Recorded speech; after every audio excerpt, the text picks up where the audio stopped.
วันที่22พฤษภาคม2025กองบัญชาการปกส.แขวงหัวพันออกแจ้งการมายังพนักงานราชการทหารตำรวจพ่อแม่ประชาชนแม่ค้าเช้าขายบรรดาหัวหน่วยธุรกิจบริษัทรัฐวิสาหกิจทั้งภาครัฐและเอกชนอยู่ภายใน10เมืองทั่วแขวงหัวพันทราบว่าปัจจุบันได้เกิดเหตุการณ์กลุ่มคนบ่หวังดีเคลื่อนไหวตัวยั่วหลอกลวงหรือว่าส่อโกงทรัพย์ผ่านทางสื่อสังคมออนไลน์ซึ่งสร้างผลเสียหายทางด้านทรัพย์สินให้แก่ประชาชนลาวบรรดาเผ่าเว้ารวมเว้าเฉพาะก็แม่นชาวแขวงหัวพันเป็นจำนวนหลวงหลายด้วยเล่ห์เหลี่ยมกลอุบายหลายรูปแบบและวิธีการที่แตกต่างกันแสดงออกคือ 1. รูปแบบการโฆษณาเลข6ตัวเลขลาวเลขไทยลงในสื่อสังคมออนไลน์เช่น WhatsApp หรือ Facebook เพื่อให้ผู้เสียหายหลงเชื่อและแอบอ้างว่าถ้าต้องการถึกเลข6ตัวแม่นต้องได้โอนเงินมาลงทะเบียนเพื่อแลกกับเลขดังกล่าวจึงมีคนหลงเชื่อแล้วโอนเงินให้เมื่อฮอดกำหนดเวลาออกแม่นบ่ได้เลขตามที่ได้ตกลงนำกันจึงฮู้ว่าตนเองตกเป็นผู้เสียหายเป็นเงินจำนวนหลวงหลาย 2. การโฆษณาปล่อยเงินกู้ยืมออนไลน์โดยรูปการนำใช้วิธีการสร้าง Facebook ของบรรดาธนาคารเป็นต้นแมนธนาคาร JDB ธนาคารพัฒนาลาวขึ้นมาเพื่อแอบอ้างแล้วโฆษณาการกู้ยืมโดยบ่มีหลักทรัพย์ค้ำประกันเพียงแต่มีบัตรประจำตัวหรือปื้มสมโนครัวก็สามารถกู้ยืมเงินได้จึงพาให้หลงเชื่อและตกเป็นผู้เสียหายหรือผู้ถูกส่อโกงทรัพย์ทันทีโดยบ่รู้ตัว 3. รูปแบบการนำใช้ Facebook แชทหาหรือโทรหาทาง Messenger จะฝากเครื่องมาแต่ต่างประเทศเป็นต้นแมนฝากประเภทเครื่องใช้เงินดอลลาร์จำนวนหลวงหลายหรือทรัพย์สินประเภทต่างๆที่มีมูลค่าเพื่อให้ผู้เสียหายหลงเชื่อแล้วโอนเงินค่าฝากเครื่องค่าธรรมเนียมไปก่อนพร้อมทั้งบอกเลขบัญชีหรือช่องทางต่างๆให้ผู้เสียหายโอนเงินไปให้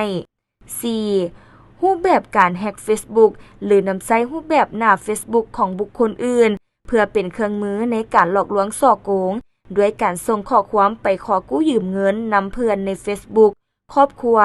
ญาติพี่น้องของเจ้าของรูปในหน้า Facebook ตัวจริงหรือนำใช้เข้าในการโฆษณาการเล่นเกมออนไลน์ขายเครื่องออนไลน์ต่างๆเช่นการโฆษณาขายสินไหมขายรถจักรรถใหญ่การรับแลนเอกสารประเภทต่างๆแล้วท่านจะได้กลายเป็นผู้โชคดีถูกรางวัลใหญ่ได้รับเงินเป็นจำนวนหลายเพื่อเป็นแรงดึงดูดความสนใจให้แก่ผู้เสียหายต้องได้โอนเงินค่ามัดจำค่าภาษีอากรภายหลังโอนเงินสำเร็จแม่นบ่สามารถติดต่อได้นอกจากบางเล่ห์เหลี่ยมกลอุบายและรูปแบบในการหลอกลวงส่อโกงทรัพย์ผ่านสื่อสังคมออนไลน์ที่กล่าวมาข้างเทิงในปัจจุบันกลุ่มคนบ่หวังดียังสืบต่อนำใช้เล่ห์เหลี่ยมกลอุบายที่สลับซับซ้อนแนบเนียนกว่าเก่าโดยเฉพาะแม่นพวกเขานำใช้เทคโนโลยีที่ทันสมัย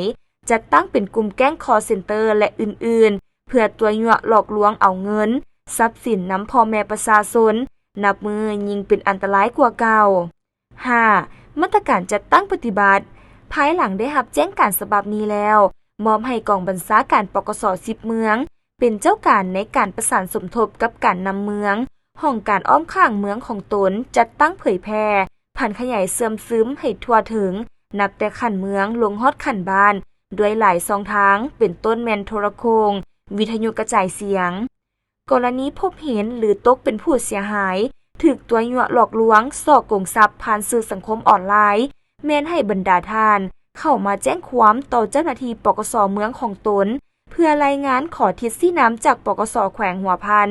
พร้อมทั้งมีวิธีการป้องกันสกัดกั้นและแก้ไขให้ทันเวลาดังนั้นจึงออกแจ้งการฉบับนี้มายังพนักงานราชการทหารตำรวจพ่อแม่ประชาชนแม่ค้าเช้าขายบรรดาหัวหน่วยธุรกิจบริษัทรัฐวิสาหกิจทั้งภาครัฐและเอกชนภายใน10เมืองทั่วแขวงหัวพันเพื่อทราบและมีสติระวังตัวเพื่อบ่ให้ตกเป็นเหยื่อของกลุ่มคนบ่หวังดีบ่ให้หลงเชื่อเล่ห์เหลี่ยมกลอุบายดังกล่าวเพื่อปกปักรักษาวัตถุเงินค้ำทรัพย์สินของทานให้ปลอดภัย